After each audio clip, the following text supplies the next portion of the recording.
ৰাজ্যত ৰন্ধন গেছৰ তীব্ৰ নাটনি দেখিবলৈ পোৱা গৈছে। এজেন্সিয়ে গ্ৰাহকৰ ব্যাপক ভিৰ পৰিলক্ষিত হৈছে। চিলিণ্ডাৰ নাপাই গ্ৰাহকৰ মাজত হাহাকাৰ আৰু গুৱাহাটী মহানগৰীতো গ্ৰাহকৰ দীঘলীয়া শাৰী দেখিবলৈ পোৱা গৈছে। আমি দৃশ্য আপোনালোকক দেখুৱাই আছো। ৰাজ্যৰ ব্যৱসায়িক বাণিজ্যতো ব্যাপক প্ৰভাৱ পৰা দেখিবলৈ পোৱা গৈছে।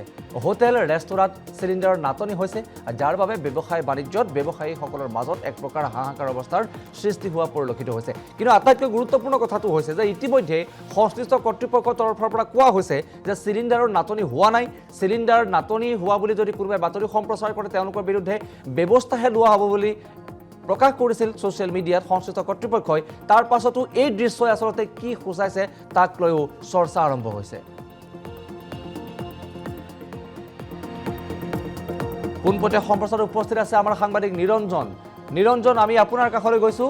দেখিবলৈ পোৱা গৈছে যে যিটো নাটনি হৈছে চিলিণ্ডাৰৰ, ইয়াৰ বিপৰীতে দেখিবলৈ পোৱা গৈছে যে ইয়াৰ কিছুদিন পূৰ্বে অসম আৰক্ষীয়ে হওক, সংশ্লিষ্ট কৰ্তৃপক্ষ হওক, তেওঁলোকে কিন্তু চিলিণ্ডাৰ নাটনি হোৱা নাই বুলি কৈছে। চিলিণ্ডাৰৰ অভাৱ হোৱা নাই বুলিহে তেওঁলোকে কৈছে। পৰ্যাপ্ত চিলিণ্ডাৰ মজুত আছে, গেছ মজুত আছে, আৰু এয়া উৰা বাতৰি বুলিহে অভিহিত কৰিছে। যদি সেয়া উৰা বাতৰিয়ে হয় তেতিয়াহ'লে এই দৃশ্যই কি বুজাইছে? আজিৰ তাৰিখতো চিলিণ্ডাৰৰ বাবে হাহাকাৰ কৰিব লগা হৈছে, শাৰী পাতিব লগা হৈছে পুৱাৰ পৰা আবেলিলৈকে। নিৰঞ্জন।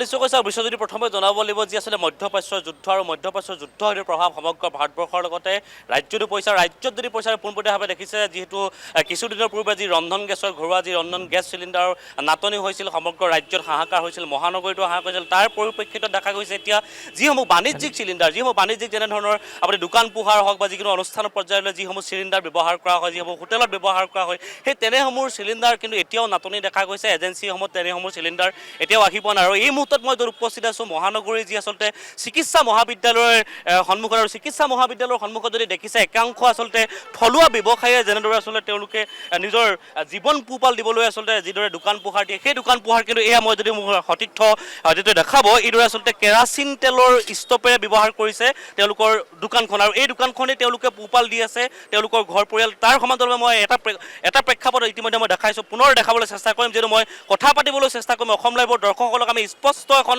ছবি দেখাবলৈ যত্ন কৰিছোঁ, কেনেদৰে মহানগৰীত যে এতিয়াও যি আচলতে বাণিজ্যিক চিলিণ্ডাৰৰ প্ৰভাৱ পৰিছে বা বাণিজ্যিক চিলিণ্ডাৰৰ যি আচলতে নাটনি পৰিছে, এয়াই তাৰ প্ৰমাণ। মই লক্ষ্যত পুনৰবাৰ বিশ্বজ্যোতি দেখাইছোঁ অসম লাইভৰ দৰ্শকসকলক। এইটো হ'ল এটা কেৰাচিন তেলৰ গেছ ষ্ট'ভ, আৰু কেৰাচিন তেলৰ গেছ ষ্ট'ভ ব্যৱহাৰ কৰি এতিয়া মহানগৰীৰ যিসকল থলুৱা ব্যৱসায়ী তেওঁলোকে নিজৰ পেটৰ পোহপাল দিবলৈ চেষ্টা কৰিছে। মই কিছু দাদা কথা পাতিম, যিহেতু নাটনি হৈছে চিলিণ্ডাৰ দেখা গৈছে, তেলৰ ষ্ট'ভ এতিয়া ব্যৱহাৰ কৰিছে। কি ক'ব আচলতে এই বিষয়টো? কি ক'ম আৰু, চৰকাৰে জানে আৰু আমিতো আৰু নোৱাৰিম আকৌ ক'ব। তাৰপিছত ছাৰক জানো, আৰু হেমন্ত ছাৰক।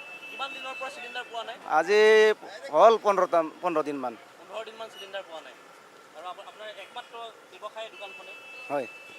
চিলিণ্ডাৰ পোৱাৰ বাবে নিশ্চিত অসুবিধা হৈছে। কি ক'ব আচলতে, চৰকাৰক কি আহ্বান জনাব?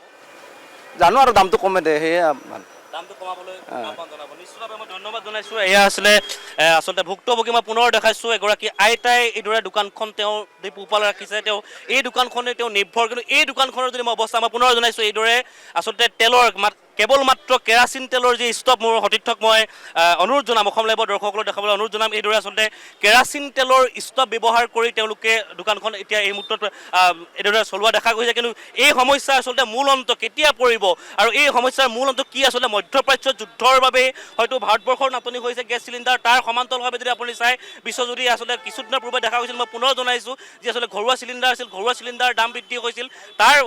তাৰ বিপৰীত এখন ছবি দেখা গৈছিল মহানগৰীৰ কিছু দুষ্ট চক্ৰই, যি আচলতে ব্লেকত বহু 2500ৰ পৰা 3000 টকা লৈ পেলাই চিলিণ্ডাৰ ব্যৱসায় কৰিছিল। তাৰ সমান্তৰালত যেতিয়া অসমৰ মুখ্যমন্ত্ৰী ডাঙৰীয়াই স্পষ্টভাৱে প্ৰকাশ কৰিছিল যে এই চিলিণ্ডাৰ গেছৰ যি আচলতে তাৰ ওপৰত আচলতে পৰ্যবেক্ষণ কৰা হ'ব বা যোনেই ব্লেকত ব্যৱহাৰ কৰিব তাক শাস্তি দিয়া হ'ব, তাৰ সমান্তৰাল প্ৰেক্ষাপটত কিন্তু যদিও চৰকাৰ বা প্ৰশাসনে কৈছে যে চিলিণ্ডাৰ গেছৰ নাটনি হোৱা নাই, কিন্তু এখন জ্বলন্ত আৰু জীয়া ছবি। অসম লাইভৰ দৰ্শকসকলে আমি তাকেই প্ৰমাণ কৰিবলৈ আমি চেষ্টা কৰিছোঁ।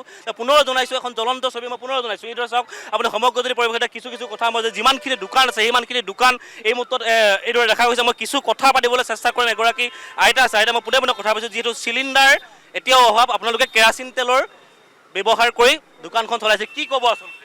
কি ক'ম আৰু, চৰকাৰৰ ওচৰত আমাৰ এটাই অনুৰোধ যে চিলিণ্ডাৰটো আমদানি দিব লাগে মানুহক। চলিম কেনেকৈ আমি চিলিণ্ডাৰ নহ'লে? কেৰাচিনো এতিয়া 100 টকাৰ ওপৰত লিটাৰ।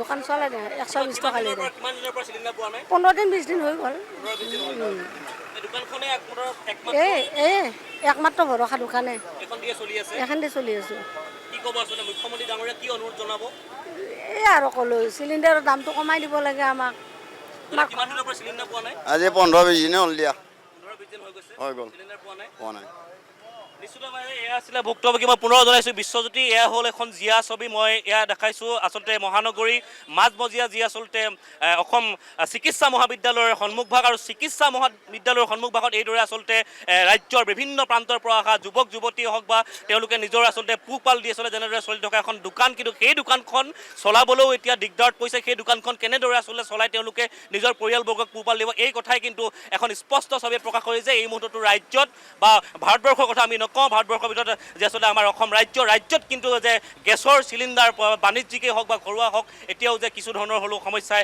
সৃষ্টি দেখাইছে এই কথা কিন্তু স্পষ্ট বিশ্বজ্যোতি নিশ্চয় নিৰঞ্জন এই মুহূৰ্তত আপোনাক ধন্যবাদ জনাইছোঁ আপুনি পোনপটীয়া সম্প্ৰচাৰত সহযোগ কৰাৰ বাবে আৰু আমি পৰৱৰ্তী সময়ত এই বিষয়ে সবিশেষ জনাবলৈ চেষ্টা কৰিম